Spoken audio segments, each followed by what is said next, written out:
జ్ఞానాపురం వలస వచ్చిన ప్రజల కొరకు నిర్మించిన గుడిసెల ప్రాంతమే గ్రామముగా రూపాంతరం చెందింది. గ్రామముగా రూపాంతరం చెందిన ఈ ప్రాంతానికి స్థిరముగా ఒక పేరు పెట్టాలని బిషప్ టిస్సో ఆలోచన చేశారు. అమాయకత్వం, నిరక్షరాస్యత కలబోతగా జీవిస్తున్న ఈ ప్రజలు దైవిక జ్ఞానమందును లౌకిక జ్ఞానమందును అభివృద్ధి చెంది సుజ్ఞానులవ్వాలని, తరతరములు జ్ఞాన సంపన్నతతో విస్తరించాలని కాంక్షించి Gnanapuram the village of wisdom అని నామకరణం చేశారు. అప్పటి నుండి ఈ Gnanapuram the village of wisdom దైవిక జ్ఞానమందును లౌకిక జ్ఞానమందును అభివృద్ధి చెంది యూరప్, కేరళ, కన్నడ, తమిళ ప్రాంతాల నుండి వచ్చిన మిషనరీలు, గుంటూరు ప్రాంత గురువుల ప్రోత్సాహ సహకారములతో విద్య, క్రీడా, సాంస్కృతిక, ఆర్థిక రంగాలలో సమున్నత స్థానాన్ని పొందింది. 1925వ సంవత్సరంలో ఫుట్బాల్ క్రీడను మిషనరీలు ఇక్కడ ప్రజలకు పరిచయం చేశారు. ప్రజలు ఫుట్బాల్ క్రీడ నేర్చుకున్నారు, ప్రావీణ్యత సాధించారు. మెరికల్ లాంటి క్రీడాకారులు తయారయ్యారు.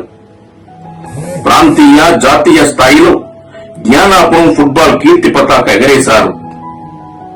ఫుట్బాల్ క్రీడా చరిత్రలో Gnanapuram Roman Catholic, Mary sporting club, Saint Mary's football club, rising star, ఈరోజు చిన్నప్ప మెమోరియల్ ఫుట్బాల్ క్లబ్ అందించిన సేవలను మరువలేము. ఫుట్బాల్ అంటే జ్ఞానాపురం, జ్ఞానాపురం అంటే ఫుట్బాల్ అనే స్థాయిలో జ్ఞానాపుర ప్రజల మదిలో ఫుట్బాల్ క్రీడ నిలిచిపోయింది. ఎన్నో కుటుంబాలలో వెలుగును నింపింది. ఫుట్బాల్ క్రీడాభివృద్ధికి కృషి చేసిన మహామహులందరికీ శతకోటి వందనాలు. ప్రజలలో ఉన్న కళా కౌశలాలు వెలికి తీశారు మిషనరీలు. కళాతృష్ణ పెరిగింది, కళాకారులు తయారయ్యారు. తమకున్న కళా ప్రావీణ్యతతోనే పవిత్ర బైబిల్ దృష్టాంతాలను నాటికలుగా, నాటకాలుగా, బుర్ర కథలుగా ప్రదర్శించారు. కళాకారులు పెరిగారు, పోటీ పెరిగింది.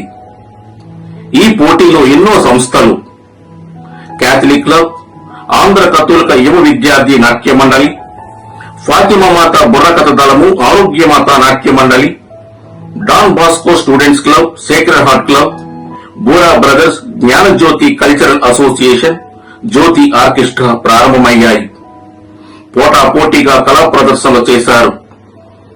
ప్రజలలో సాంస్కృతాభిమానం పెరిగింది. Gnanapuram the village of wisdom సంస్కృత అభివృద్ధికి జ్ఞాపిక, మచ్చుతొనక మెచ్చుతొనక అదే మన జ్యోతి నిలయం.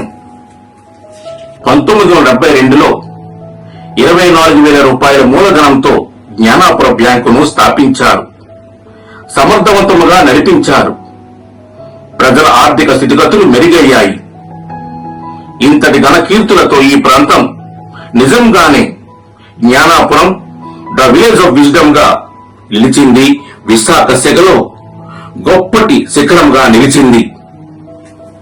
ఒకప్పుడు స్వర్ణ వెలుగులతో క్రీడా సాంస్కృతిక రంగాల్లో విశాఖ నగరానికి తలమానికంగా నిలిచిన Gnanapuram the village of wisdom రానున్న కాలంలో ప్రస్తుత విచారణకర్తలు రెవరెండ్ ఫాదర్ జొన్నాల జాన్ ప్రకాష్ గారి పారంపర్యతలో నూతన జవసత్వాలతో విద్య, క్రీడా, సాంస్కృతిక, ఆర్థిక రంగాలలో విలసిల్లాలని ఆశిద్దాం. Gnanapuram the village of wisdom కి పునాదులు వేసిన దైవజనులారా, మీకివే మా జోహార్లు.